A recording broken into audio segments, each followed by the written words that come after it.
If anything else has taught us is that you're going to always need to reevaluate your emergency plans.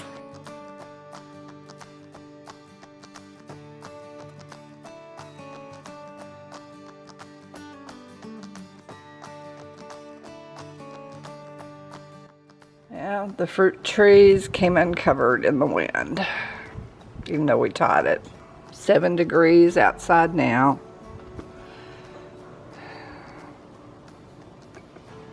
Cows hunched in the corner. Goats are still in their shed.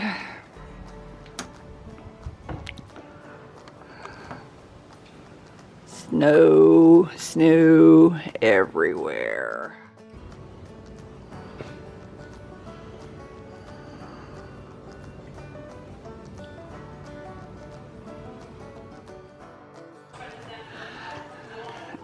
Fluffy snow. It's been the week of the Texas Polaropolis. It's been a week of our Texas grid collapse. Of course, they won't say it's a collapse. It's rolling blackouts and no power in the cities. We've got busted pipes to our water catchment system, our rain catchment system. All sorts of busted pipes.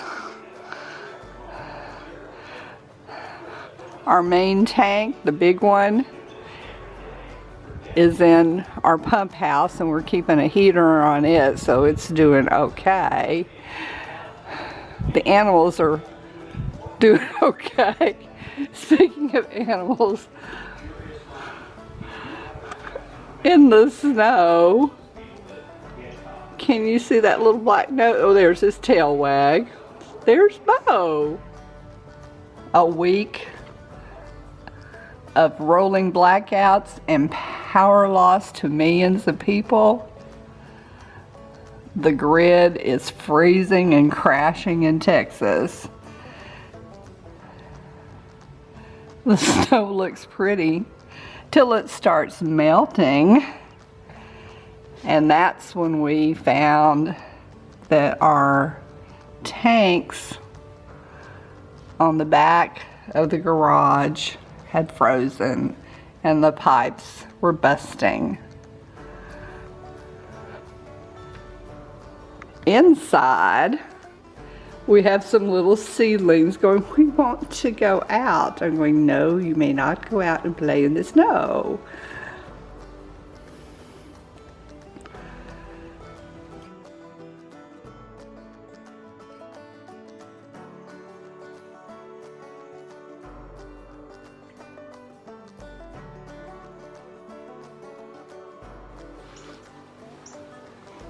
That's our rain catchment system. And all those pipes right there, they've been busting in the extreme cold. We got down to 5 degrees with negative chills. We've warmed up to 27 today. This is our second big snow. This is where we keep our big tank. We're in the process of hooking it up to the house. We've already got the gutters over here, but the big tank we've kept with heaters on, and so we haven't had any pipes bust there, so we have not lost any water during this time. I've done some things like fill the bathtub just in case. We've taken water to friends who have lost water. And yesterday we started hearing more and more people say that they had busted pipes. Not just us. We're very fortunate so far on where our pipes have broken. They've been exterior pipes. A lot of people have busted pipes in their house. What a beautiful landscape. But it's miserable. Let's take a walk around the JRC. We've had several days of weather that has been below freezing, abnormal, frozen pipes, systems that we had in place that we're reevaluating, ways we could have done better, ways we did pretty well, ways we were very blessed and fortunate we didn't have to deal with.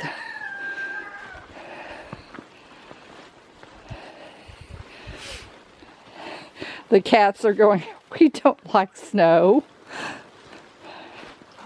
They huddled up in the garage for several days. We'd open the door in the mornings and let them come out, and if it was really cold, we'd put them back up, and they had a little space heater in there that they just sat in front of and curled up. All right. Here's our rain catchment system. We're going to have a comprehensive video that really goes through how we set this thing up. But this one, I just couldn't wait till I posted that, because I need you to see what has gone on. We had at these valves right here, almost on every tank, them bust. Water was like a waterfall coming out of here. We still have dripping happening right there. That's a little leak. And we're evaluating how to prevent this, because this is an exposed area back here, and there's just no way, even with the wrapping of these pipes, that we could keep this area from freezing. So David's kind of thinking, hey Polly, hey kitty girl, hello. David's kind of thinking that we have this overflow, our first flush, that if when we know that we're going to be getting temperatures like this, or even the possibility of them, is that we drain out that first flush, and that will get the water out of the pipes, and we won't have this happening. But now that we're starting to defrost, we'll have to start thinking about what we need to purchase to do the repair. This over here, it blew. I don't know if you can see that. It busted underneath, blew out. That's got to be replaced. Blankets and lights were on this, but that didn't keep the area over here from cracking and leaking and busting. So that's the rain catchment system in the back. Also in this area is where we keep our hay and feed, and we ran out of hay. And with the snow on the ground, there wasn't anything for the cows to eat, and the goats didn't have anything either. I was able to get the goats feed, and we had a little bit of alfalfa flakes that they got. We used up all our hay, and there's no more hay in town, so David has driven over to town about 40 miles away to try to get some hay. He's given them extra range cubes in the interim. We knew the storm was going to be coming in, so I put down hay over my seedlings. In this bed I had, I shouldn't say had, because I don't know, they might still be there, little carrot seedlings coming up, cabbage and kale coming up. So I put a layer of hay, and in one section I had a big moving blanket, and it went on top of that section as well. So a little over half the bed had the moving blanket on it, as well as the hay. So I'm waiting for the snow to totally melt, and then I'll take all that stuff off and see how the seedlings did. This bed was where the strawberries were. It also got a layer of hay as well. And my asparagus is in here too, so I'm hoping the strawberries made it. These are cabbages that overwintered and was making heads. You can see the towel covering that one. This kale didn't get covered up right here, but the kale under there did. And walking out into the front yard area, I did a short on this little problem right here. These have never broken before, even in our highest winds, and we get very high winds, they have never broken. But when the temperatures hit 5 degrees and wind chill went lower than that, they started breaking. So I'm going to relocate this anyway now. The wine did fine. Lesson learned is drink more wine. I think I could have a glass now. Out here where we had planted fruit trees, we covered those up really well. We wrapped them, we tied them, we put towels around the trunks, we tied those down, and then those winds came through. And they just ripped all of this off. So I'll be removing sheets and towels probably in maybe a day or two. I want the temperature to be just a little bit warmer on those trunks. The goats see me. Hey, there's no snow out here, is there? What I'm truly sad about is this little peach tree. We just planted it last year and it had the best little peaches, all 2 of them. And it had started blooming. And so I doubt if I'll have any peaches on it this year.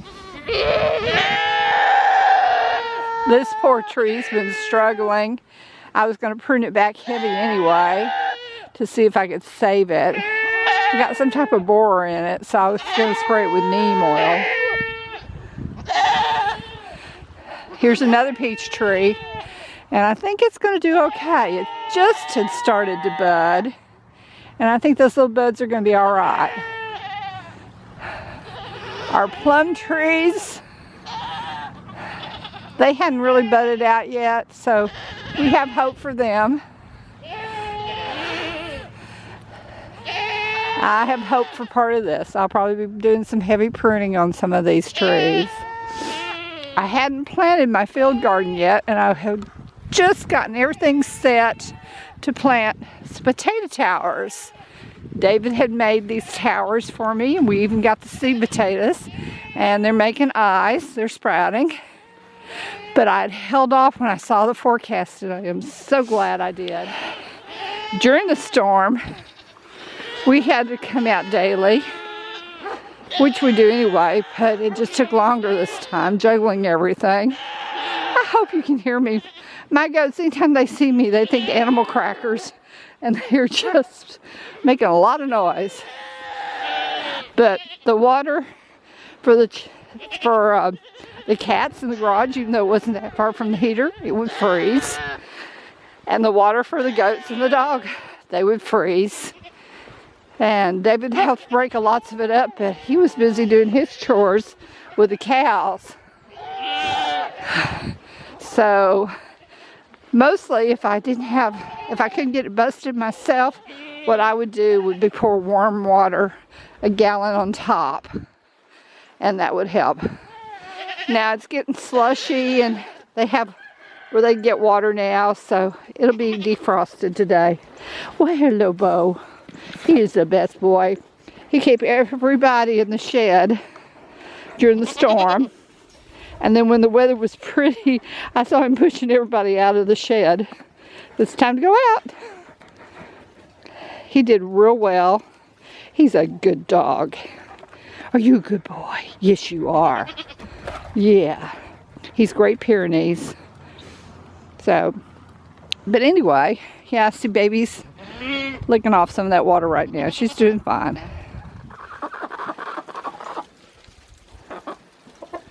Yeah, there's Beta. There he is.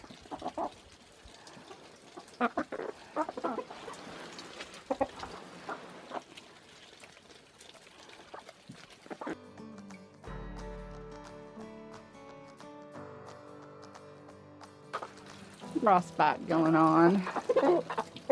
I'm hoping the circulation will come back to those areas. If not, if they're dead, they'll be trimmed like a toenail with some antibiotic salve put on them. Poor cogburn. Lessons learned. We've started a list of materials that we need to replace for repairs or they're worn out, materials we need extra of, materials we don't have that we should have, supplies, things to do, just action planning, what we need to do. So I started a list in the middle of this, so we'll be more prepared when this happens in the future. And it doesn't have to be a freeze. It could be extended power outage or a heat wave, or it could be any reason. So we do have an action plan we're working on. Guys, thank you for watching. Please subscribe to our channel. Leave a comment, give us a thumbs up. It really helps us. It helps us to do more around the homestead, and we enjoy so much showing you what we're doing. Have a great day. Stay safe, stay warm, stay well. Bye, y'all.